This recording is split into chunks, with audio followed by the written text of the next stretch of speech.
ನಮಸ್ಕಾರ, welcome to our channel.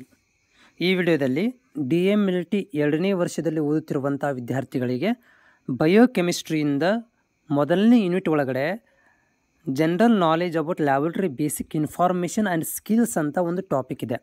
ಅಂದರೆ ಲ್ಯಾಬಲ್ಲಿ ನೀವು ಯಾವೆಲ್ಲ ಸ್ಕಿಲ್ಗಳನ್ನು ಹೊಂದಿರಬೇಕು, ಯಾವೆಲ್ಲ ಬೇಸಿಕ್ ಇನ್ಫಾರ್ಮೇಷನ್ಸ್ಗಳನ್ನು ನೀವು ಹೊಂದಿರಬೇಕು, ಲ್ಯಾಬಲ್ಲಿ ನೀವು ಕೆಲಸ ಮಾಡ್ತಾಯಿದ್ದೀರಿ, ಲ್ಯಾಬಲ್ಲಿ ಪ್ರಾಕ್ಟೀಸ್ ಮಾಡ್ತಾಯಿದ್ದೀರಿ, ಲ್ಯಾಬಲ್ಲಿ ನೀವು ಟ್ರೈನಿಂಗ್ ತೊಗೊತಾ ಇದ್ದೀರಿ ಅಂದರೆ ಬೇಸಿಕ್ ಇನ್ಫಾರ್ಮೇಷನ್ ನಿಮ್ಗೆ ಗೊತ್ತಿರಬೇಕು ಅನ್ನೋದನ್ನು ಈ ಒಂದು ಟಾಪಿಕಲ್ಲಿ ನಾನು ಎಕ್ಸ್ಪ್ಲೇನ್ ಮಾಡ್ತಾಯಿದ್ದೀನಿ. ವಿಡಿಯೋ ಪೂರ್ತಿಯಾಗಿ ನೋಡಿ. ನಮ್ಮ ಚಾನಲ್ ಹೊಸಬರಾಗಿದ್ದರೆ ಸಬ್ಸ್ಕ್ರೈಬ್ ಕೂಡ ಮಾಡಿಕೊಳ್ಳಿ. ಸೊ ಇಲ್ಲಿ ಒಂದನೇದ್ದು ಪಾಯಿಂಟ್ ಟು ಪಾಯಿಂಟ್ ಇದೆ, ಒಂದೊಂದು ನಾಲೆಜ್ಗಳನ್ನು ಹೇಳ್ತಾ ಹೋಗ್ತೀನಿ. ಒಂದು handling the machines like microscope, incubator, freezers, heaters and heating mantles etcetera. So ನೀವು ಲ್ಯಾಬಲ್ಲಿ ಇರಬೇಕಾದ್ರೆ ಅಲ್ಲಿ ಮೈಕ್ರೋಸ್ಕೋಪ್ ಇರುತ್ತೆ, ಇನ್ಕ್ಯುಬೇಟರ್ಸ್ ಅಂತ ಇರ್ತವೆ, ಫ್ರೀಜರ್ಸ್ ಇರ್ತವೆ ಅಂದರೆ ರೆಫ್ರಿಜರೇಟರ್ ಇರ್ತವೆ, ಹೀಟರ್ಸ್ಗಳು ಇರ್ತವೆ, ಮತ್ತು ಹೀಟಿಂಗ್ ಮೆಂಟಲ್ಸ್ಗಳು ಇರ್ತವೆ, ಮತ್ತು ಎಕ್ಸೆಟ್ರಾ ಬೇರೆ ಬೇರೆ ಹಾಟ್ ಏರ್ ಓನ್ ಇರುತ್ತೆ, ಆಟೋಕ್ಲೇವ್ ಇರ್ತವೆ. ಇವೆಲ್ಲಗಳನ್ನು ನಿಮಗೆ ಮಷಿನ್ ಬಗ್ಗೆ ನಿಮಗೆ ನಾಲೆಜ್ ಇರಬೇಕು, ಹೆಂಗೆ ಹ್ಯಾಂಡಲ್ ಮಾಡಬೇಕು ಅನ್ನೋದ್ರ ಬಗ್ಗೆ, ಅದನ್ನು ಹೆಂಗೆ ಆಪ್ರೇಟ್ ಮಾಡಬೇಕು ಅನ್ನೋ ನಾಲೆಜನ್ನ ಇರಬೇಕು. ಎರಡನೇದು collect, analysis, summarise the, submit the test results.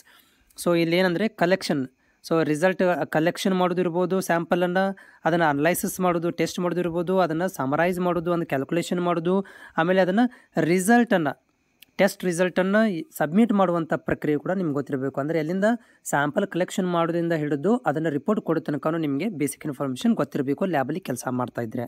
ಆಮೇಲೆ sterilise and disinfections of the piece of equipments. So ಇಲ್ಲಿ ನಿಮಗೆ ಸ್ಟರ್ಲೈಜೇಷನ್ ಮೆಥಡ್ ಗೊತ್ತಿರಬೇಕು. ಸ್ಟರ್ಲೈಜೇಷನ್ ಅಂದರೆ ಏನು, ಡಿಸ್ಇನ್ಫೆಕ್ಟೆಂಟ್ ಅಂದರೆ ಏನು, ಅದರ ಬಗ್ಗೆ ನಾನು ದೊಡ್ಡದೊಂದು ಟಾಪಿಕ್ ಇದೆ, ಡೆಫಿನೆಟಾಗಿ ಅದ್ರ ಬಗ್ಗೆ ಎಕ್ಸ್ಪ್ಲನೇಷನ್ ಕೂಡ ಕೊಡ್ತೀನಿ ನಾನು. ಇಲ್ಲಿ ಸ್ಟರ್ಲೈಜೇಷನ್, ಡಿಸ್ಇನ್ಫೆಕ್ಟೆಂಟ್ ಅಂದರೆ ಏನು ಸೂಕ್ಷ್ಮಾಣು ಜೀವಿಗಳ ಅಥವಾ ಒಂದು ನೀವು ಕೆಲಸ ಮಾಡಬೇಕಾದ್ರೆ ಸೊ ಅಲ್ಲೇನಾಗಿರ್ತದೆ ಅಂದರೆ ಸೂಕ್ಷ್ಮಾಣು ಜೀವಿಗಳು ಮುಖಾಂತರ ನೀವು ಏನಂದರೆ ಸ್ಯಾಂಪಲ್ಗಳನ್ನು ಕಲೆಕ್ಟ್ ಮಾಡ್ಕೊತಿರ್ತೀರಿ, ರೋಗ ರುಜಿನಗಳು ಇರುವಂಥ ಸ್ಯಾಂಪಲ್ ಕಲೆಕ್ಟ್ ಮಾಡ್ಕೊತಿರ್ತೀರಿ. ಅವು ಹರಡಬಾರ್ದು ಅಂತಂದರೆ ನೀವು ಟೆಸ್ಟ್ ಮಾಡಿರುವಂತಹ ಇಕ್ವಿಪ್ಮೆಂಟ್ಗಳನ್ನು ಕ್ಲೀನ್ ಮಾಡಬೇಕಾಗತ್ತೆ. ಅದು ಡಿಸ್ಇನ್ಫೆಕ್ಟೆಂಟ್ ಪ್ರೊಸೆಸ್ ಮುಖಾಂತರ ಅಥವಾ ಸ್ಟರ್ಲೈಜೇಷನ್ ಮುಖಾಂತರ ಬ್ಯಾಕ್ಟೀರಿಯಾಗಳನ್ನು, ವೈರಲ್ಗಳನ್ನು ಕಿಲ್ ಮಾಡುವಂಥ ಒಂದು ವಿಧಾನ, ಅದು ಕೂಡ ನಿಮಗೆ ಗೊತ್ತಿರಬೇಕು. ನೆಕ್ಸ್ಟ್ ಏನಂತಂದರೆ ಇಲ್ಲಿ decontaminate the reusable medical devices. So ನೋಡಿ ಇನ್ನೊಂದೇನೆಂದರೆ ಈಗ ರೀಯೂಸಬಲ್, ಫಾರ್ ಎಕ್ಸಾಂಪಲ್ ಈಗ ನೀವೊಂದು ಸೀಸರ್ ಯೂಸ್ ಮಾಡ್ತಾಯಿದ್ದೀರಿ, ಅದನ್ನು ಯೂಸ್ ಆ್ಯಂಡ್ ಥ್ರೋ ಮಾಡೋಕ್ಕೆ ಬರೋದಿಲ್ಲ ಸೀಸರ್ಸ್ಗಳನ್ನು. ಆವಾಗ ಸೀಸರ್ಸು, ಸ್ಕಾಲ್ಪೆಲು ಮತ್ತು ಸ್ಲೈಡ್ಸು, ಟೆಸ್ಟ್ ಟ್ಯೂಬ್ಗಳನ್ನು ಇವುಗಳನ್ನು ಡಿಕಂಟ್ಯಾಮಿನೇಷನ್ ಮಾಡಬೇಕಂದ್ರೆ ಅವನ್ನು ಟೆಸ್ಟ್ ಮಾಡಿರ್ತೀರ ನೀವು, ಅದನ್ನು ಕ್ರಿಮಿಕೀಟಗಳು ಇರದ ಹಾಗೆ, ಹೌದಾ, ಕ್ರಿಮಿಗಳು ಇರದ ಹಾಗೆ ಅದನ್ನು ಏನು ಮಾಡಬೇಕು, ಕ್ಲೀನ್ ಮಾಡ್ಕೋಬೇಕು. ಅದಕ್ಕೆ ಸ್ಟರ್ಲೈಜೇಷನ್ ಮೆಥಡ್ ಮಾಡ್ಕೊಳ್ಬೋದು, ಡಿಸ್ಇನ್ಫೆಕ್ಟ್ ಕೆಮಿಕಲಿಂದ ಅದನ್ನು ಕ್ಲೀನ್ ಮಾಡ್ಕೊಳ್ಳೋದು. ಈ ಥರ ನೀವು ಮಾಡಿ ಆ ಒಂದು ಡಿವೈಸ್ಗಳನ್ನು, ಇಕ್ವಿಪ್ಮೆಂಟ್ಗಳನ್ನು ರೀಯೂಸ್ ಮಾಡ್ಕೊಳ್ಬೋದು. ಅದರ ಬಗ್ಗೆ ಕೂಡ ಬೇಸಿಕ್ ನಾಲೆಜ್ ಇರಬೇಕು. Next adjust and maintain. So next ಏನಂತಂದರೆ ಇಲ್ಲಿ adjust and maintain the fragile laboratory equipment and properly safety. So ನಿಮಗೆ ನೀಟಾಗಿ ಯಾವ ರೀತಿಯಾಗಿ ಹ್ಯಾಂಡಲ್ ಮಾಡಲಿಕ್ಕೆ ಬರಬೇಕು, ಅಂದರೆ ಅವನು ಯಾವ ರೀತಿಯಾಗಿ ನಾವು ಒಂದನ್ನು ಹ್ಯಾಂಡಲ್ ಮಾಡ್ಕೋಬೇಕು, ಹಿಡಿಬೇಕು ಹೇಗೆ, ಅದನ್ನು ಹೇಗೆ ಇಡಬೇಕು, ಹೆಂಗೆ ಸೇಫಾಗಿರಬೇಕು ಅನ್ನೋದ್ರ ಬಗ್ಗೆ ನಾಲೆಜ್ ಇರಬೇಕು. ಆಮೇಲೆ ಇಕ್ವಿಪ್ಮೆಂಟ್ ಬಗ್ಗೆ ನಿಮಗೆ ಸೇಫ್ಟಿ ಪ್ರಿಕಾಷನ್ ತೊಗೋಬೇಕು, ಯಾಕಂದರೆ ತುಂಬ ಸೆನ್ಸಿಟಿವ್ ಆಗಿರುತ್ತೆ ಇಕ್ವಿಪ್ಮೆಂಟ್ಗಳು, ಕಾಸ್ಟ್ಲಿ ಇರ್ತವೆ, ಅವುಗಳ ಬಗ್ಗೆ ನಿಮಗೆ ನಾಲೆಜ್ ಇರಬೇಕು, ಹೆಂಗೆ ಹ್ಯಾಂಡಲ್ ಮಾಡಬೇಕು ಅನ್ನೋದನ್ನು. ನೆಕ್ಸ್ಟ್ ಇಲ್ಲಿ calibration and test equipment periodically to check their efficiency. ಆವಾಗವಾಗ ತಿಂಗಳ 3 ಮಂತ್ಸು ಅಥವಾ 6 ಮಂತು 1 ಇಯರ್ಗೆ ಕ್ಯಾಲಿಬ್ರೇಷನ್ ಮಾಡ್ತಿರ್ಬೇಕು. ಅಂದರೆ ಮಷಿನ್ಸ್ ಸರಿಯಾಗಿ ಕೆಲಸ ಮಾಡ್ತಾ ಇದ್ದಿಲ್ಲ ಅನ್ನುವಂಥ ಒಂದು ಪ್ರೊಸೆಸ್ಸಿನ ಕ್ಯಾಲಿಬ್ರೇಷನ್ ಅಂತ ಕರಿತೀವಿ. ಅದರ ಬಗ್ಗೆ ಕೂಡ ನಿಮ್ಗೆ ನಾಲೆಜ್ ಇರಬೇಕು, ನಮ್ಮ ಮಷಿನ್ ಕರೆಕ್ಟಾಗಿ ಕೆಲಸ ಮಾಡಿ. ಸೊ ನೆಕ್ಸ್ಟ್ ಇರೋದು ಕಂಡಕ್ಟ್ ಡೈಲಿ ಸೇಫ್ಟಿ ಚೆಕಪ್ ಇನ್ ಲ್ಯಾಬ್ರೇಟರಿ ಇಕ್ವಿಪ್ಮೆಂಟ್ಸ್. ನೀವು ಪ್ರತಿದಿನ ಏನು ಮಾಡ್ಕೋದ್ರೆ ಇಕ್ವಿಪ್ಮೆಂಟ್ಗಳನ್ನು ಚೆಕ್ ಮಾಡ್ತಾರೆ. ಯಾಕಂದ್ರೆ ಸ್ಯಾಕ್ ಸರ್ಕ್ಯೂಟ್ ಆಗ್ಬೋದು, ಅಥವಾ ಅದು ವೈರ್ ಕಟ್ ಆಗಿರ್ಬೋದು, ಅಥವಾ ಮಷಿನ್ಸ್ ಒಳಗಡೆ ಏನೋ ಒಂದು ಪ್ರಾಬ್ಲಮ್ ಆಗಿರ್ಬೋದು. ಅದನ್ನು ನೀವು ಲ್ಯಾಬ್ರೇಟ್ರಿ ಓಪನ್ ಮಾಡಿದ ತಕ್ಷಣ ಏನು ಮಾಡಿ ಇಕ್ವಿಪ್ಮೆಂಟ್ಗಳನ್ನು ಚೆಕಪ್ ಮಾಡಬೇಕಾಗತ್ತೆ, ಸರಿಯಾಗಿ ಕೆಲಸ ಮಾಡ್ತಾವಿದೆಯೋ ಇಲ್ಲ ಅಂತ. Next clean type of equipment are use to regular basis.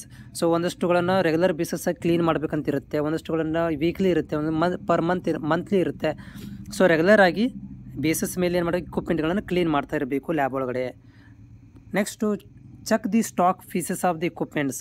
So stock piece ಅಂದರೆ ಅಲ್ಲಿ ಇಕ್ವಿಪ್ಮೆಂಟ್ಗಳು ಯಾವೆಲ್ಲ ಇದ್ದಾವೆ ಸ್ಟಾಕ್ ತೊಗೋಬೇಕಾಗತ್ತೆ, ಅಥವಾ ಬಂದಿರುವಂಥ ಇಕ್ವಿಪ್ಮೆಂಟ್ ನಮ್ಮಲ್ಲಿ ಇನ್ನೂ ಎಷ್ಟು ಅವೈಲೇಬಲ್ ಇದ್ದಾವೆ ಅನ್ನೋದನ್ನು ಕೂಡ ತೊಗೋಬೇಕು. ರಿಏಜೆಂಟ್ ಇರ್ತವೆ, ಅದಕ್ಕೆ ಇಕ್ವಿಪ್ಮೆಂಟ್ ಇರ್ತವೆ, ಟೆಸ್ಟ್ ಟ್ಯೂಬ್, ಗ್ಲಾಸ್ ವೀರ್ಸು, ಇವರೆಲ್ಲನೂ ಅವಾಗವಾಗ ನೋಡ್ತಾ ಇರಬೇಕು ಇನ್ನೂ ಎಷ್ಟು ಬ್ಯಾಲೆನ್ಸ್ ಇದ್ದಾವೆ ಅಂತ. Make sure that the laboratory has necessary tools to at hand when required. ಅಂದರೆ ನಿಮಗೆ ಯಾಕಂತಂದರೆ ಅವಾಗವಾಗ ಯಾಕೆ ನಾವು ಚೆಕ್ ಮಾಡಬೇಕು ಸ್ಟಾಕ್ ಅಂತಂದರೆ, ನಿಮ್ಗೆ ಅರ್ಜೆಂಟ್ಲಿ ಏನೋ ಒಂದು ಬೇಕಾಗಿತ್ತು ಅವಾಗ ಇಲ್ಲದೇ ಇದ್ದಾಗ ಸೊ ಅದು ನಿಮ್ಗೆ ಪ್ರಾಬ್ಲಮ್ ಆಗ್ಬೋದು ಟೆಸ್ಟ್ ಮಾಡಲಿಕ್ಕೆ. ಸೊ ಹೀಗಾಗಿ ಡೈಲಿ ಸ್ಟಾಕ್ಗಳನ್ನು ಚೆಕ್ ಮಾಡಬೇಕು, ಯಾವ್ದು ಅವೈಲೇಬಲ್ ಇದೆ ಯಾವ್ದು ಅವೈಲೇಬಲ್ ಇಲ್ಲ ಅದನ್ನು ತರಿಸ್ಕೋಬೇಕಾಗತ್ತೆ. ಅದು ರೀತಿಯಾಗಿ ಒಂದಾಗುತ್ತೆ. Next organise your tools equipments, make list of the availability that any one can find them while you are not around the corner.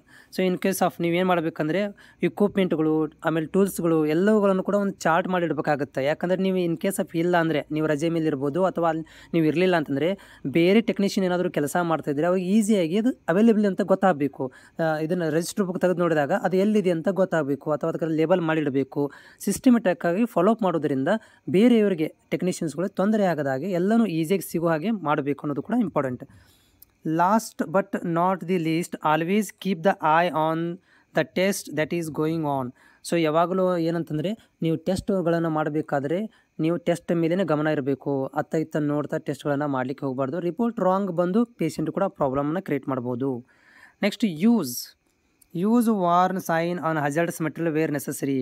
So ನೋಡಿ ಇಲ್ಲಿ ಏನಂದರೆ ಒಂದಷ್ಟು ಸ್ಟ್ರಾಂಗ್ ಕೆಮಿಕಲ್ಸ್ ಇರ್ತವೆ, ಅಲ್ಲಿ ಲೇಬಲ್ ಮಾಡೋದು ಇದು ಸ್ಟ್ರಾಂಗ್ ಕೆಮಿಕಲ್ಸ್ ಇದೆ ಇದನ್ನು ಟಚ್ ಮಾಡಬೇಡಿ, ಅಥವಾ ಅಲ್ಲಿ ಒಂದು ಎಲೆಕ್ಟ್ರಿಕಲ್ ಇಕ್ವಿಪ್ಮೆಂಟ್ ಇರ್ತವೆ ಟಚ್ ಮಾಡಬೇಡಿ, ವಾರ್ನಿಂಗ್ ಸೈನ್ಗಳನ್ನು ಹಾಕಿರ್ತಾರೆ. ಆ ರೀತಿಯಾಗಿ ನೀವು ಇಲ್ಲಿ ವಾರ್ನ್ ಸೈನ್ಗಳನ್ನು ನೀವು ಲೇಬಲ್ ಮಾಡಬೇಕಾಗತ್ತೆ. ಇನ್ ಕೇಸ್ ಆಫ್ ನೆಸಸರಿ ಇದ್ದರೆ ಮಾತ್ರ. Do not smell or taste anything known or unknown if it is not part of the test. So ನೀವು ಲ್ಯಾಬಲ್ಲಿ ಇರಬೇಕಾದ್ರೆ ಏನೋ ಒಂದು ಕೆಮಿಕಲ್ ಸ್ಮೆಲ್ ನೋಡೋದಾಗಿರ್ಬೋದು, ನಿಮ್ಗೆ ಗೊತ್ತಿರುವಂಥದ್ದು ಇರ್ಬೋದು ಗೊತ್ತಿಲ್ಲದೆ ಇರುವಂಥ ಆ ಕೆಮಿಕಲ್ ಸ್ಮೆಲ್ ನೋಡೋದಾಗಿರ್ಬೋದು, ಅಥವಾ ಏನೋ ಒಂದು ಸ್ಯಾಂಪಲ್ ಸ್ಮೆಲ್ಲನ್ನು ನೋಡಲಿಕ್ಕೆ ಹೋಗಬಾರ್ದು ಲ್ಯಾಬ್ ಒಳಗಡೆ. Always cover up the container ಕೆಮಿಕಲ್ಗಳನ್ನು ಯಾವಾಗಲೂ ಕವರ್ ಮಾಡಿಟ್ಟಿರಬೇಕು, ಓಪನ್ ಆಗಿ ಇಡಬಾರ್ದು. ಯಾಕಂದರೆ ಬೆಂಕಿ ಹತ್ಕೋಬೋದು ಅಥವಾ ಅದರಲ್ಲಿ ಬೇರೆ ರೀಸೆಂಟ್ ಹಾಳಾಗಿ ಹೋಗ್ಬೋದು, ಇದೆಲ್ಲ ಕಾರಣ ಆಗುತ್ತೆ. Keep safety equipment at the accessibility places near the station. So safety equipment ಸೇಫ್ಟಿಯಾಗಿರಬೇಕು ಮತ್ತು ಅವುಗಳನ್ನು ನಿಮಗೆ ಈಸಿಯಾಗಿ ಸಿಗ್ತಿರಬೇಕು. ದೂರ ಹೋಗಿಟ್ಟು ಯಾವುದೋ ಒಂದು ಬೇರೆ ರೂಮಲ್ಲಿ ಟೆಸ್ಟ್ ಮಾಡುತ್ತಾ ಈ ಥರ ಇರ್ಬೋದು. ನಿಮ್ಮ ಪಕ್ಕದಲ್ಲೇ ನಿಮ್ಮ ರೂಮಲ್ಲೇ ಇರಬೇಕು, ಅದು ಸೇಫ್ ಆಗಿರಬೇಕು. While working do not eat or chew or drink gum etcetera in the laboratories. ನೀವು ಲ್ಯಾಬಲ್ಲಿ ಇರಬೇಕಾದ್ರೆ ಟೆಸ್ಟ್ ಮಾಡಬೇಕಾದ್ರೆ ಏನು ತಿನ್ನಲಿಕ್ಕೆ ಹೋಗಬಾರ್ದು, ಕುಡಿಲಿಕ್ಕೆ ಹೋಗಬಾರ್ದು ಲ್ಯಾಬ್ರೇಟರಿ ಒಳಗಡೆ. Next last one, turn off all the flammable sources. ಬೆಂಕಿ ಹತ್ತುವಂಥ ವಸ್ತುಗಳು ಏನಾದರೆ ಫಾರ್ ಎಕ್ಸಾಂಪಲ್ ನೀವು ಎಲ್ಲ ಟೆಸ್ಟ್ ಎಲ್ಲ ಮಾಡಿದ್ದೀರಾ, ಅದು ಮಷಿನ್ ರನ್ನಲ್ಲಿದೆ, ನೀವು ಮನೆಗೆ ಹೋಗಬೇಕಾದ್ರೆ ಅದನ್ನು ಆಫ್ ಮಾಡಿ ಹೋಗಬೇಕು. ಅಥವಾ ಬನ್ಸನ್ ಬರ್ನರ್ ನೀವು ಅದನ್ನು ಹಚ್ಚಿರ್ತೀರ ಅದನ್ನು ಆಫ್ ಮಾಡಿ ಹೋಗ್ಬೇಕು, ಯಾಕಂದರೆ ಬೆಂಕಿ ಹತ್ತು ಇರ್ಬೋದು. If you are last person to leave the room, in case of ನೀವು ಲಾಸ್ಟಿಗೆ ಒಬ್ಬರೇ ಇದ್ದರು, ಎಲ್ಲರೂ ಟೆಕ್ನಿಷಿಯನ್ ಹೋಗ್ಬಿಟ್ರು, ನೀವು ಒಬ್ಬರೇ ಇದ್ದರು. ಸೊ ಹೋಗಬೇಕಾದ್ರೆ ಎಲ್ಲ ಮಷಿನ್ಸ್ಗಳನ್ನು ಆಫ್ ಮಾಡಿ ಅದನ್ನು ಸ್ವಿಚ್ಗಳನ್ನು ತೆಗೆದಿಟ್ಟು ಲಾಸ್ಟಿಗಿರುವಂಥ ಟೆಕ್ನಿಷಿಯನ್ಸ್ಗಳು ಈ ಒಂದು ಕೆಲಸವನ್ನು ಮಾಡೋದ್ರಿಂದ ಅಲ್ಲಿ ಆಗುವಂಥ ಅನಾಹುತನ ತಡಿಬೋದು. ಸೊ ಇವೆಲ್ಲ ಅಂದರೆ basic informations in the laboratories. Hope ಇದು ನಿಮಗೆ ಅರ್ಥ ಆಗಿದೆ ಅಂತ ಅಂದ್ಕೊಂಡಿದ್ದೀನಿ. Thank you.